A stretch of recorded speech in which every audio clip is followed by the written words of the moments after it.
శ్రీమాత్రే నమ. జయ గురు దత్తాత్రేయ నమ. ఈ వీడియోలో మనం 2024 సంవత్సరం మార్చి నెలలో కన్యా రాశి వారికి మాస ఫలితాలు ఏ విధంగా ఉంటాయి. కన్యా రాశికి బుధుడు అధిపతి. నవగ్రహాల్లోకెల్లా చంద్రుని తర్వాత అత్యంత వేగంగా ప్రయాణించే గ్రహం బుధ గ్రహం. సుమారుగా ఒక రాశి 20 రోజుల నుంచి 40 రోజుల మధ్యలో అటు ఇటుగా మారిపోతూ ఉంటాడు. సో అలాగే ఈ బుధ గ్రహం ఏ గ్రహంతో కలిస్తే ఆ గ్రహ ఫలితాలు ఇవ్వడం జరుగుతుంటుంది. అయితే స్వతంత్రంగా శుభ ఫలితాలు ఇస్తాడు తప్ప చెడ్డ గ్రహంతో కలిస్తే చెడు ఫలితాలు ఇవ్వడం జరుగుతుంది. సో ఈ కారణం వల్ల ఈ కన్యా రాశి వారికి మనస్తత్వం, వారి యొక్క నిర్ణయాలు కూడా అలాగే తొందరగా మారిపోతుంటాయి. దేని మీద కూడా ఖచ్చితమైన అభిప్రాయం ఉండకపోవడం, దేని మీద కూడా స్థిరమైనటువంటి అభిప్రాయం లేకపోవడం, ఒకే ఉద్యోగంలో పర్మనెంట్గా ఉండలేకపోవడం, అలాగే ఒకే శాస్త్రాన్ని నిరంతరం అధ్యయనం చేయకుండా అనేక రకాల శాస్త్రాల మీదకి వెళ్ళిపోవడం జరుగుతుంది. కన్నాల్ మ్యూజిక్, కొంతసేపు జ్యోతిష్ శాస్త్రం, కొంతసేపు ఏదో ఇంకొక విధంగా పామిస్ట్రీ, ఇలాగ అనేక రకాలలో పరిజ్ఞానం సంపాదిస్తుంటారు. అయితే దేనిలో కూడా పూర్తి పరిజ్ఞానం సంపాదించలేకపోతుంటారు. నిరంతరం విద్యా అన్వేషణ కొనసాగుతూ ఉంటారు. అటువంటి కన్యా రాశి వారికి బుధుడు ప్రస్తుతం మరి 6వ స్థానంలో సంచరిస్తూ శని భగవానుడితో కలిసి ఉన్నాడు. ఎప్పటిదాకా మనకి మార్చి 7వ తారీఖు వరకు, అంటే మొత్తం మీద మార్చి 7 వరకు వృత్తి సంబంధించిన విషయాలు, అలాగే ఏదన్నా పెండింగ్గా ఉన్నటువంటి పనులు పూర్తి చేయడం, అలాగే ఇతరులకి వృత్తిలో సహాయపడటం, తను చేస్తున్నటువంటి వృత్తి శ్రద్ధగా పూర్తి చేయడం జరుగుతూ ఉంటుంది. ఖాళీ సమయాల్లో మిగతా వారికి సహకారం చేయడం, వారికి పని నేర్పడం చేస్తూ ఉంటాడు. మొత్తం మీద ఎక్కువగా 7వ తారీఖు వరకు సర్వీస్ ఓరియంటెడ్గా ఉంటాడు. అలాగే మార్చి 7 నుంచి 25వ తారీఖు వరకు మీనరాశిలో సంచరించడం జరుగుతుంది. మీనరాశిలో బుధుడు నీచగ్రహం. సో ఆ కారణం వల్ల ఏమొచ్చినా అన్నీ వచ్చినా కూడా ఏమీ తెలియని వాడిగా ఉండవలసి ఉంటుంది. అంటే తన యొక్క ప్రజ్ఞ, తన యొక్క అనుభవం మార్చి 7 నుంచి 25 మధ్యలో ఎందుకు పనికి రాకుండా పోతుంది. మళ్ళా కొత్త విషయాలు తెలుసుకోవడం, కొత్తగా కోర్సులు నేర్చుకోవడం జరుగుతూ ఉంటుంది. అయితే అక్కడ రాహుతో ఈ బుధుడు కలిగడం వల్ల రాహుకి ఎక్కువ కాన్ఫిడెన్స్ పెరుగుతూ ఉంటుంది. అంటే రాహు అత్యంత టెక్నాలజీ కలిగి ఉన్నటువంటి గ్రహం. ఫోటోగ్రఫీ, కంప్యూటరు, మెడికల్ సైన్సు, అన్ని గుప్త విద్యలకి, తాంత్రిక విద్యలకి కూడా ఈ రాహు కారణం అవుతుంటాడు. సో ఈ బుధుడు నిరంతరం విద్యార్థి.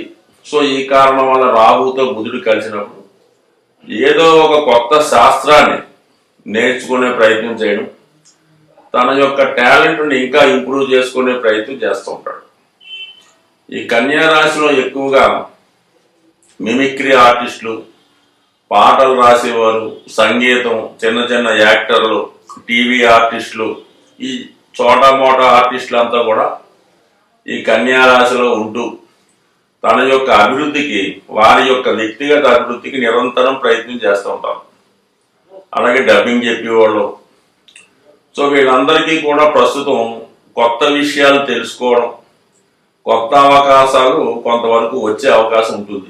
బట్ ఏదైనా మొత్తం మీద వాళ్ళ యొక్క శాస్త్రాన్ని, వాళ్ళ యొక్క సబ్జెక్ట్ని, వాళ్ళ యొక్క టాలెంట్ని ఇంప్రూవ్ చేసుకుంటారు. కొత్త వారితో కలిసి ఏదైనా కొత్త ప్రాజెక్ట్ ప్రారంభించడం, కానీ ఒక కథ రాయడము, ఒక పాటకి మరి మ్యూజిక్ సమకూర్చడము, ఇలా సంయుక్తంగా ఇతరులతో కలిసి అభివృద్ధి సాధించే ప్రయత్నం చేస్తూ ఉంటారు.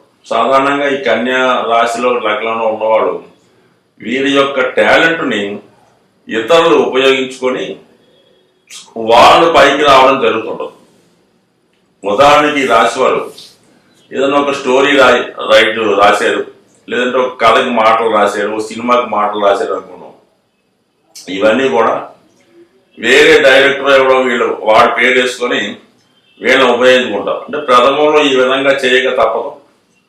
దాని తర్వాత వీళ్ళకి వీళ్ళు రుజువు చేసుకున్న తర్వాత స్వతంత్రంగా పైకి వచ్చే అవకాశం ఉంది. బట్ ఇప్పుడు మాత్రం ఒక పెద్దవాణి యొక్క టీంలో చేరి ఇతని యొక్క టాలెంట్ అంతా కూడా ఆ పెద్దవాడికి, అంటే ఆ నాయకుడికో, ఆ లీడర్కో, ఆ డైరెక్టర్కో అభివృద్ధికి కారణం అవుతూ ఉంటారు. సో ఈ విధంగా ఉంది. మరి మార్చి 25 తర్వాత మళ్ళా యాస్టీజ్గా మేషరాశి అష్టమ స్థానం అయినటువంటి శత్రుస్థానంలోకి రావడం వల్ల అప్పటిదాకా పడిన కష్టానికి ఏదో ఫలితం వస్తుందిలే అనుకున్న వాడికి ఆర్థిక పరంగా ఏమాత్రం ఫలితం లేకుండా ఉండడం, ఏదో కొంతవరకు నీకు అనుభవం వచ్చింది కదా అనుకోవాలి తప్ప అప్పటిదాకా ఉన్నటువంటి ఆశ అడియాస అయ్యే అవకాశం ఉంటుంది. బట్ ఏదైనా ఈ కన్యా రాశి లేదా కన్యా లగ్నం వారు వీళ్ళ యొక్క సామర్థ్యాన్ని వీళ్ళు గుర్తించలేకపోవడం అన్నది ప్రథమ పొరపాటు.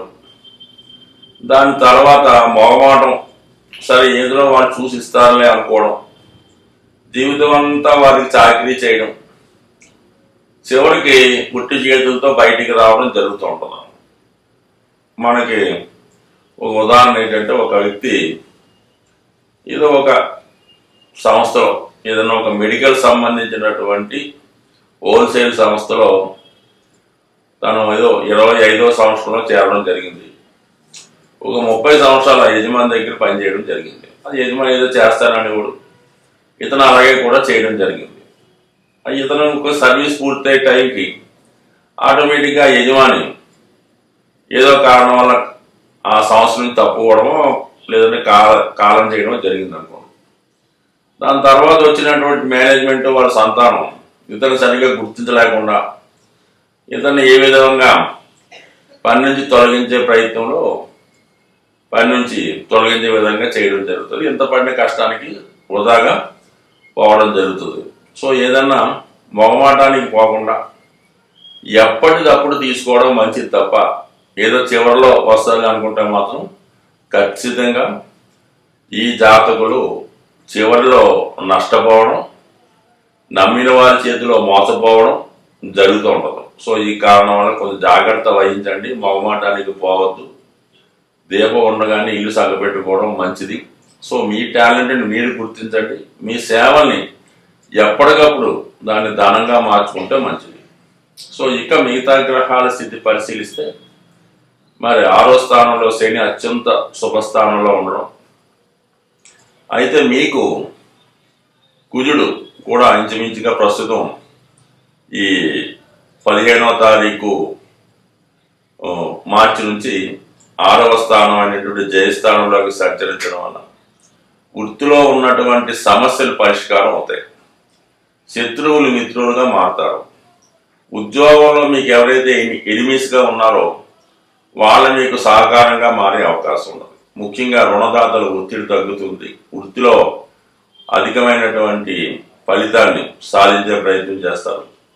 సో ఏదైనా ఈ రాశివారు ఈ నెల కుజ మరియు రవి గ్రహాల అనుగ్రహం కోసం వీలైతే ప్రతిరోజు నవగ్రహ ప్రదక్షిణ చేస్తూ శివాలయంలో రాబోయే మహాశివరాత్రి రోజు శివుణ్ణి ధ్యానించడం, పూజించడం వల్ల నవగ్రహాలు మీకు అనుకూలంగా మారి ఈ రాబోయే సంవత్సరం అంతా శుభ ఫలితాన్ని ఇస్తాయని ఆశిస్తూ స్వస్తి.